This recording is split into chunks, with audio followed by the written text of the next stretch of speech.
di divisi apapun Anda, saya sepekan lalu lah takziah ke tempatnya Yang Habibie, terus diminta tausiah di sana.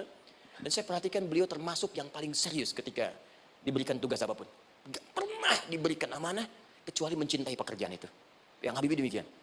Ciri orang sukses itu serius. Tapi keseriusan itu, kata Allah petakan jadi 3 bagian lagi. Karena jahadu itu punya 3 turunan kata. Satu, keseriusan merencanakan, disebut ijtihad namanya. Punya rencana. Mappingnya apa? Stepnya apa? Oke, Anda ingin kerjakan sebuah proyek, baik, proyeknya berlangsung berapa lama? Target kita apa? Jangka panjangnya, menengahnya, jangka pendeknya. Kemudian apa tantangan yang akan dihadapi di setiap tahapan-tahapannya? Selesaikan. Bahkan saking pentingnya tahap perencanaan ini, ditunjukkan oleh Allah langsung lewat sholat. Teman-teman masih ingat sholat pertama yang kita kerjakan setiap hari, sholat apa namanya? Subuh. Apa artinya subuh? Tuh, ini masalahnya. Ini kata Al-Quran sendiri ya, kata Al-Quran sendiri.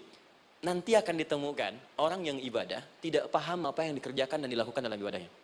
Contoh sholat. Kata Allah akan ada orang sholat yang saat sholat tidak mengerti apa yang dia baca dan dia lakukan dalam sholatnya. Jujur tanyakan pada diri kita.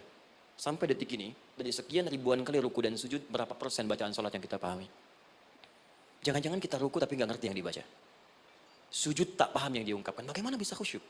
Mustahil. Maka kembali ke sini. Kenapa sholat pertama itu disebut dengan subuh? Teman-teman, ternyata semua nama sholat dari subuh sampai isya, plus bacaan dan gerakan dari takbir sampai salam, itu bukan sekedar gerakan semata. Semua ada artinya, ada maknanya. Dan diajarkan oleh Nabi langsung. Subuh disebut dengan subuh. Ada 2 kata. Satu, fajar. Quran surah ke-17 ayat 78. Inna Qur'an al-fajri kana mashhuda. Kedua, subuh di surat At-Takwir. Was-subhi idza tanaffas. Kenapa disebut fajar? Fajar itu pancaran positif, pancaran kebaikan. Jadi kalau yang baik disebut fajar. Kalau yang jelek disebut fujur.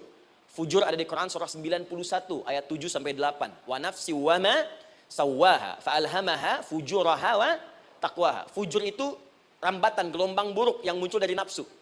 Ya, ditembuskan ke elemen tubuh kita. Misal gini. Tiba-tiba pengen marah. Ya, di tubuh kita mengatakan melotot. Maka ini ada pancaran di hati kita nyambung kemudian ke mata. Ini rambatan dari sini ke mata disebut fujur namanya.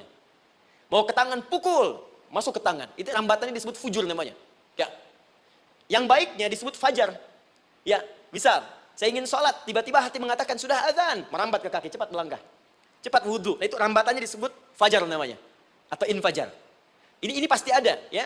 Fujur nama lainnya nafsu. Disebutkan 115 kali dalam Al-Quran. Takwa, rambatan fajar sumbernya takwa. Disebutkan 115 kali dalam Al-Quran. Di jiwa kita ada takwa, ada nafsu. Takwa yang dorong malaikat disebutkan 80